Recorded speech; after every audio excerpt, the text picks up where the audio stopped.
the evidence we put together is just stunning, and it takes a while to go through it all, like a murder trial. You know, you've got all this evidence, you put it all together, and if you're a jury, you'd say guilty beyond a reasonable doubt. And what's happening now is, and one of our consultants predicted this in our summit in South Africa, in Durban, in 2001, that the central banks would start running out of gold about now to keep the price from exploding. And that's what's happening. And the silver situation is even worse. They're holding it down just with derivatives. And that thing, I don't know, silver could probably double in price in a week.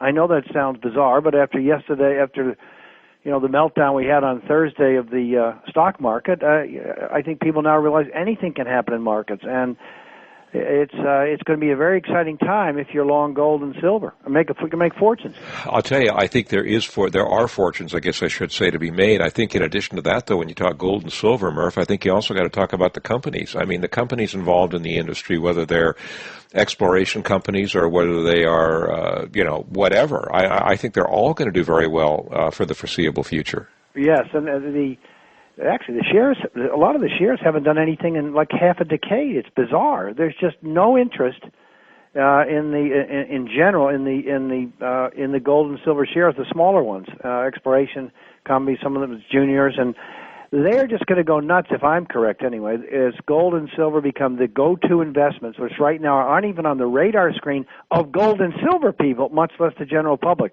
When they go on the radar screen, this tiny market cap sector will be like the Internet was back in the late 1990s, except this move will be for real. I mean, because the prices of gold and silver are going to go bananas, and everyone's going to want to be involved, and we're not there yet. So for anybody listening, it's a great time to do your homework and get into a bunch of these quality junior and exploration companies.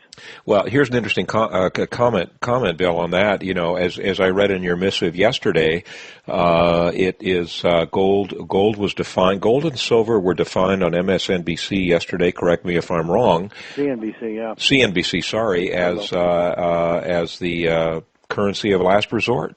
Yeah, well, and of course, our camp's been saying this for years, and the gold. This is the most bizarre industry in the world. You've got an organization like the World Gold Council that's been promoting gold as jewelry while we've been in a 10-year bull market. I mean, it's just pathetic. I've never seen an industry so bad as that. And to have these major companies support an organization like that is just silly.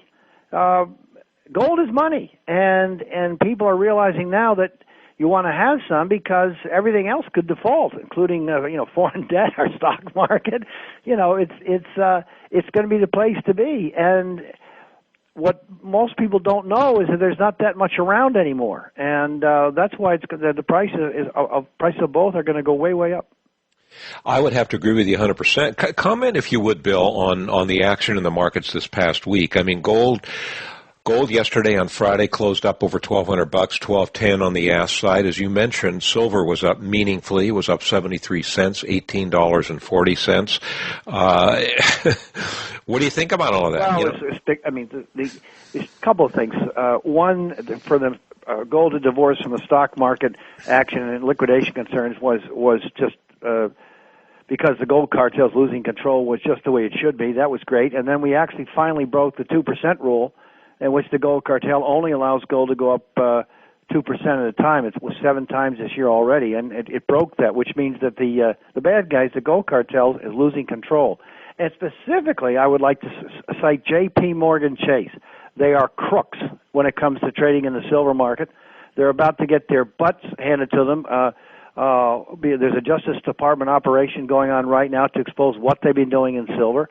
And I think the stories are going to come out in the weeks and months ahead to expose what they've done. It's a monster scandal that is going to break in the very near future.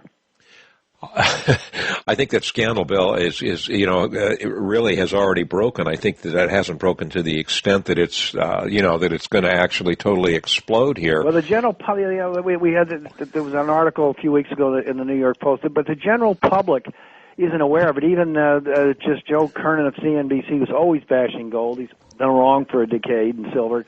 He was talking about the conspiracy theorist nuts and about J.P. Morgan and silver. I mean, they're mocking us. I can't wait to till he gets his on that one, and all the rest of the people that have no idea what they're talking about. They're clueless. Yeah, they are. They're pretty clueless. There's no question about that.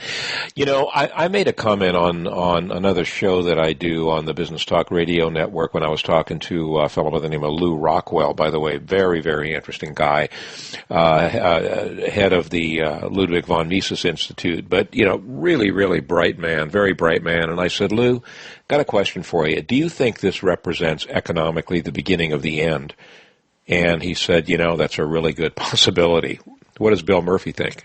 Well, I'm not as smart as he is, and I really don't know. But I think the obvious is coming to the fore, meaning that we're broke. I mean, the standard of living, I think, in the United States and other countries, as we're seeing in Greece, has to go down about 35%. We just can't afford the way we're living, and it's obvious by the government's fiscal problem, the state's problems. Individuals don't have any savings.